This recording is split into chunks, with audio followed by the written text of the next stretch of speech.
Hey guys, TJ here with another do-it-yourself project, and this time we're rebuilding a grill. So what do you do with a grill when the outside looks pretty good, like this one does behind me, but the inside is completely worn out? Well, you have two options. You can go and spend $200 to $500 or more for another grill, sometimes for one not even as good as the one you have. Or you can rebuild the grill, and sometimes that only costs maybe $20 for a complete set of new burners and a kit with everything included. So we're going to do that today, show you how to do that, make it easy. But first, I want to show you what the inside of a really worn out grill looks like. So this is a pretty nice grill right here. It's a Brinkmann grill. It's not the top of the line, but it's a nice one.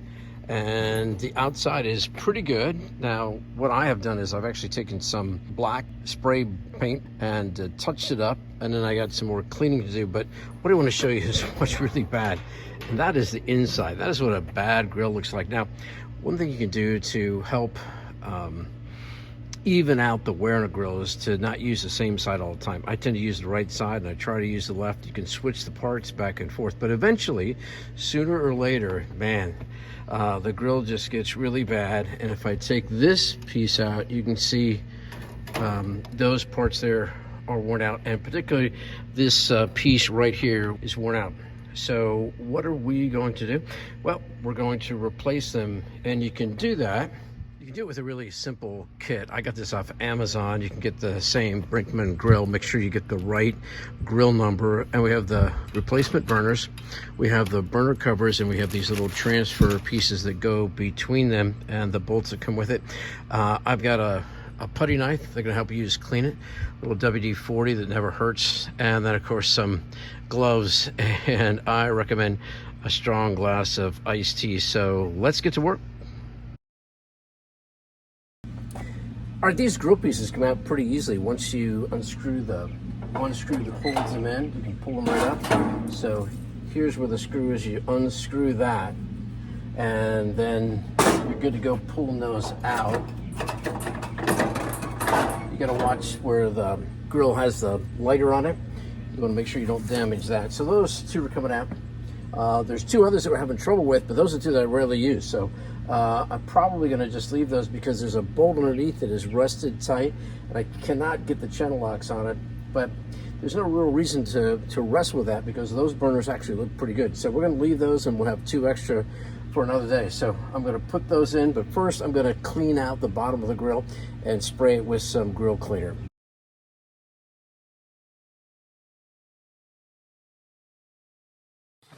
All right, guys, I'm pretty much cleaned up on the inside there with the scraping and with the grill cleaner, but now I've got to clean the rest of it and do a little better job with that. And I have two choices. I could either use a shop vac, which doesn't seem like a good idea to me, because although it would work fairly well, it would leave a lot of that grease and debris in there. So I'm going to use a good old hose here, but first, a little lemonade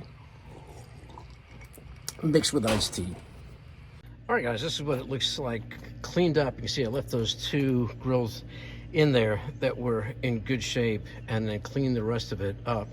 And so now we're ready to assemble the new parts, and we will use the new grill covers for these two.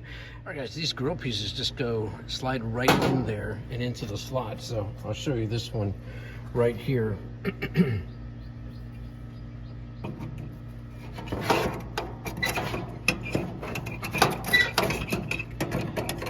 And for here, you need to be careful with this lighter mechanism, which is right there.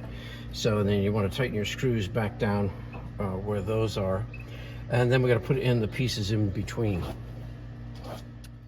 All right, we got both these burners in with this carryover tube here. I had to use an oversized bolt here to hold that in because this was rusted out.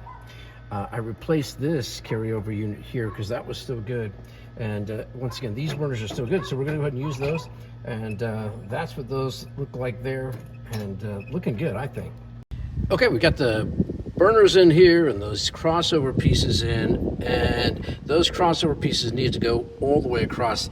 This burner model was slightly different than the grill that was in Amazon, but they didn't have the one I have. Perhaps it's a little bit old, but you can see just a little bit difference in these crossover pieces, but they work nonetheless. I did have to drill this out in order to get that in there. And then when you put these in here, you have to make sure that it's in the right hole all the way in. Some have slots, but this one you just pop it right in. It's easy as can be. And that's the Brinkmann. So we're gonna go ahead and fire it up right now, see how she works. Before we do, we gotta put these cover plates on, which make it really look first class. And there we are. It doesn't look new, but it looks almost new. And it certainly looks 1,000% better than it did. We'll put the grills on right now and have a final word. There we go, looking good in the neighborhood for the grill.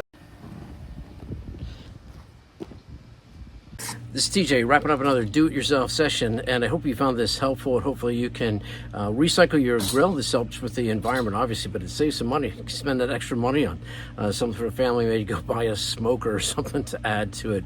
But regardless, at least once during the life of your grill, you ought to think about changing the inside parts there, and you'll find that it's really not that difficult, and it really extends the life of the grill. So hope you have a great day, hope you have a great grilling season. Spend time with the ones you love and value the things that mean the most to you.